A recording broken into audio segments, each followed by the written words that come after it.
Hello everybody, Jardine here. Today what I'm going to be doing is reviewing this Cold Steel Tactical Katana Machete. Now this may surprise some of you, as it's been many years since I was in the range of things like Mushas and these. However, I think that a budget option like this will always have a place. You see, I remember a time when Jar didn't have money for swords, and his first real katana-like object was this old Cold Steel Katana Machete. And you see, despite years of awful beatings into wood, other swords, and heck, for a very long time, this was my throwing sword. It's still holding up fine. There's no damage besides what could be repaired with a lot of work. And honestly, I've just always been impressed with the overall quality of these as a budget piece.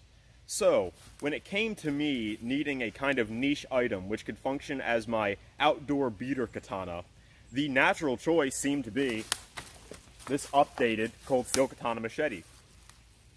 So naturally, the value of this depends on what you want with it. Just please keep in mind, I already had a preset goal, so despite some negatives I'll bring up, I'll say I'm very pleased with it.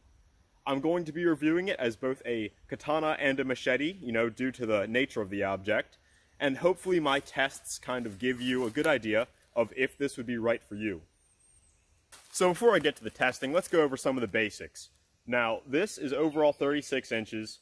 It has a 24-inch blade, which is very short for a katana. But that's more of Kokatana range, which again is perfect for what I wanted, which is something that I could take hiking, camping, that kind of thing. And of course, I'm not saying that this has much use hiking or camping. I'm just the kind of guy who likes to carry a sword when I do so. Now, the handle is actually 12 inches, which for me, that's great. I love long tsuka. However, I do think it's a bit odd for such a short blade to have this. I think maybe they can make it an 11-inch handle or something, just so it doesn't stick out as much when you carry it. Again, for me, not much of an issue, but for those who especially prefer traditional proportions, well, they probably would be getting something like this. But if they did, they might want to cut down the handle a bit. Getting to the handle, this is a point of contention for many, as the handle has this kind of imitated Ito, very similar to their Boken. And in fact, I would say that my extensive use of their Oboken as a training tool is the only reason that I don't really mind this. It may be a bit abrasive to you at first, not that it's scratchy, just the way it sticks out can be unpleasant. And this grip is a bit wide. This is kind of axe-handly, especially for a sword. However, it is not as thick as this Oboken, which again has been my main training implement for years, so I'm kind of used to it.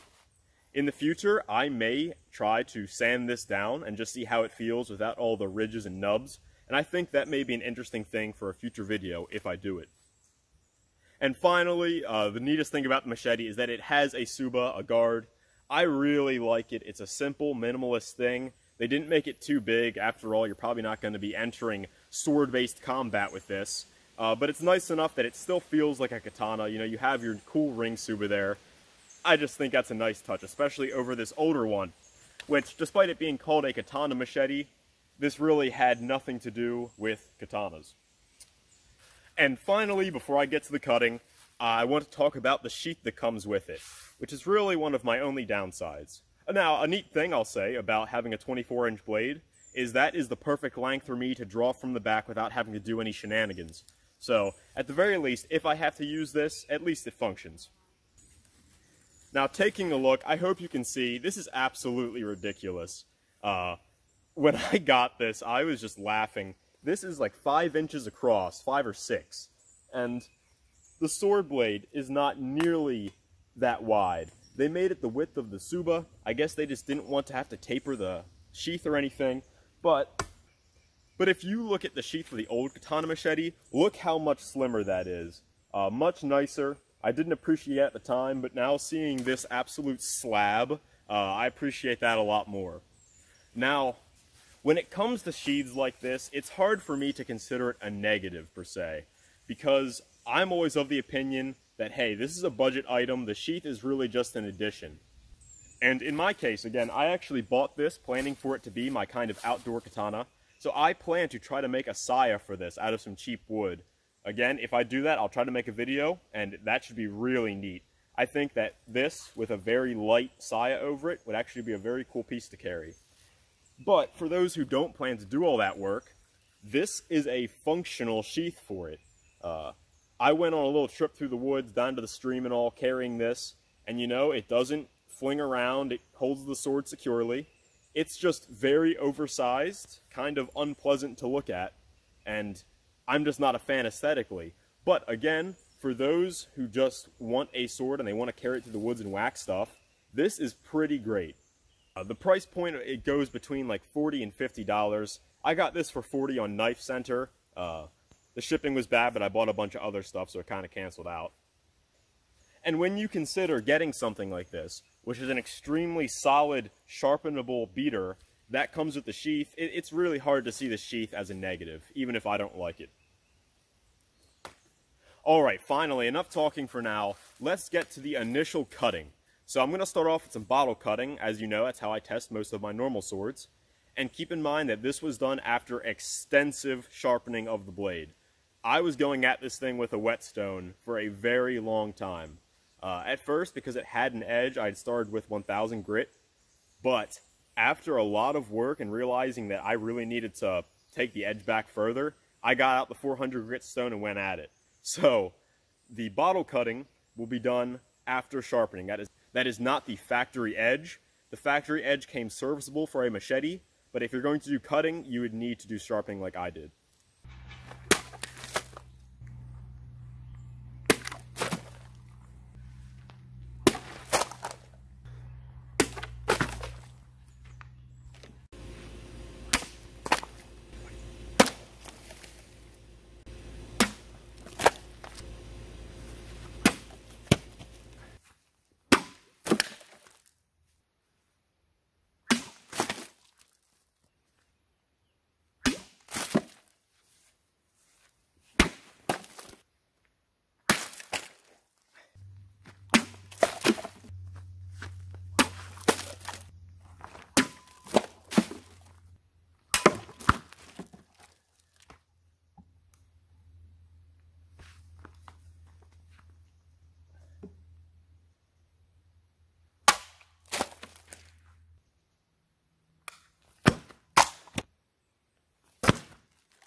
Now, when I had purchased this, I did not intend for it to be like a dedicated bottle cutter.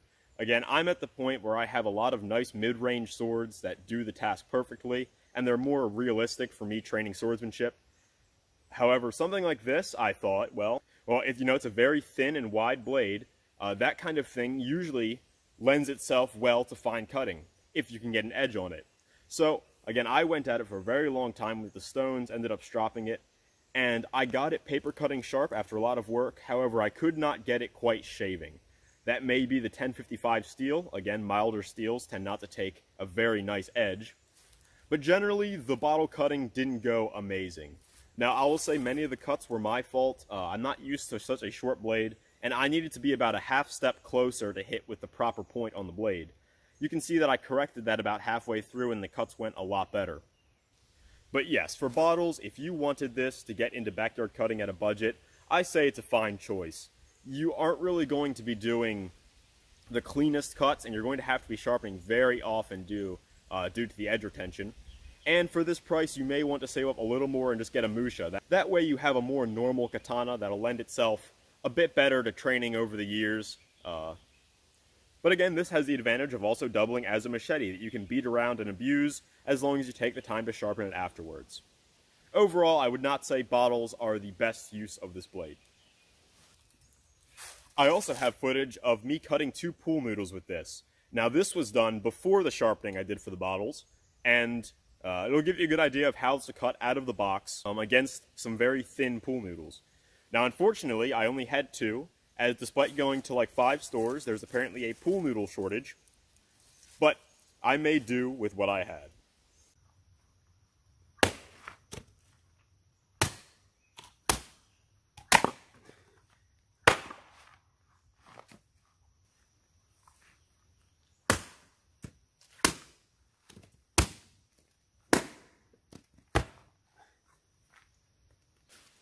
The pool noodles went rather well, all things considered. I think I had them a bit too high up. I didn't like having to like overextend. It looked very sloppy. But when it comes down to it, the cuts that I performed went rather well, considering those thin pool noodles are not the easiest target. I've certainly had a harder time cutting pool noodles with real katana that have Niku and a thicker blade. So this is absolutely good for some intro backyard cutting. I also decided to do some stab tests. Now, an archery target is by no means an analog for a torso or whatever you want to think about, but it's still an interesting test to see how it's able to penetrate. Now, I'm not much a fan of the tip. I just think that they need to reduce the angle a bit to make it a bit steeper, but being that it's mostly a chopping tool, I understand them keeping it broad like this. However, due to the very thin blade, I will say that thrusting went very well. I was going at the archery target both with the grain and against it, and I will show that footage now.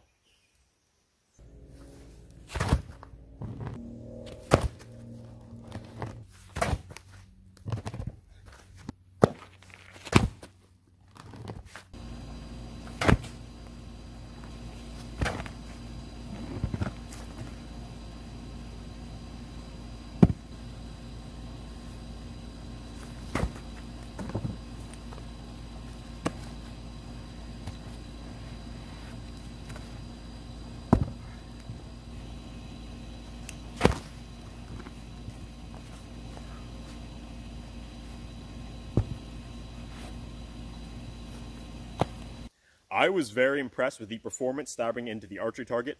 Again, that's not really an analog for anything, but it's still a neat test to see how well this penetrates, despite having a thin and wide blade. Next up is my favorite part of the video, where I went and I just started whacking trees and branches, testing it more as a machete. Now, unfortunately, in my area, we don't have the kind of dense undergrowths that this is ideal for. We don't even have things like greenbrier or shrubs around. So I had to settle for kind of dead trees, which are not always the best target, but still allowed me to whack this a ton. Now, I shouldn't have to say this, but of course keep in mind, a machete is not an axe. I'm not actually expecting to start whacking through this wood and taking huge chunks out. This was simply a really great way to test the durability of the item, the edge, and how it felt getting shocked doing something like that.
Alright, so that's it for the testing, and all things considered, I can say I'm very impressed.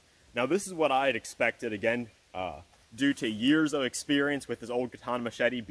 But nevertheless, I wanted to do that kind of testing because I had seen reviews where this broke at the tang. It does get a bit thinner, and that apparently is a weak point on some of these blades. Now if you had told me that one of these things had busted at the tang, I would not believe you. Again, the amount of abuse this went through, absolutely just rough slamming when I was bored at camp and stuff, trying to break it, and I couldn't. So I was very pleased that this held up the same.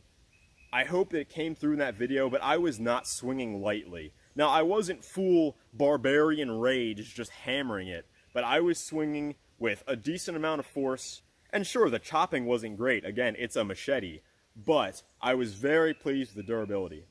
I actually did a bit of cutting afterwards, and I can say that the edge held up very well. Surprising for this, as with machetes, you usually want a milder steel, which this has, so that you could repair it in the field. But I can say that whacking into wood like that really did not diminish the edge very much. So overall, guys, I hope that this testing I did helped you decide if you would like this. Consider the price point. Right now, it's still one of their newer machetes, and Cold Steel got bought out, so I'm not really sure what's going on. But it could drop down like their other machetes, more to like the 35 range, at which point it would be a steal. But right now, going for 40 to 50, I think it's up in the air, and it depends on what you want. Again, I had a very predetermined need for this item. I wanted something like this that I could take out, I could have it get rained on a bit, I could have it whack into stuff. I don't care if it gets a little chipped, I'll repair it, because I'm not the kind of guy who can abuse a real katana, even a cheap one. So for me, you know I might modify the handle, make a little sheath for it, and it'll be very cool for what I need. But if you're just going to get into backyard cutting, and you mainly want to stick to bottles and pool noodles, I think I would recommend you go for a Musha sword instead.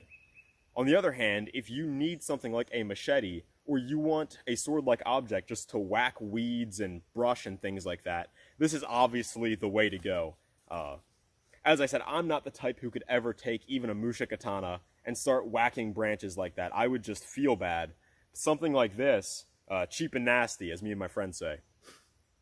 Now, I plan to use this a great deal in the future, and I do plan to make a follow-up video once I've done any modifications or made the saya. So I'll let you know if it holds up until then, and if I ever get some major breakage like some other people have. But until then, I would say that this is a pretty darn good item for the price. I know I've been making a lot of Cold Steel videos lately, but it's just because I kind of remembered how much I like their budget stuff. Their throwers are great and they're very cheap, and same with these machetes and all the sword styles you could want. Anyway, everybody, I really hope you enjoyed this. I know it was a bit different and I did a lot of talking, but I just think this is a neat item, and I wanted to make a more comprehensive review because the things I had seen didn't really help me in deciding whether I wanted this.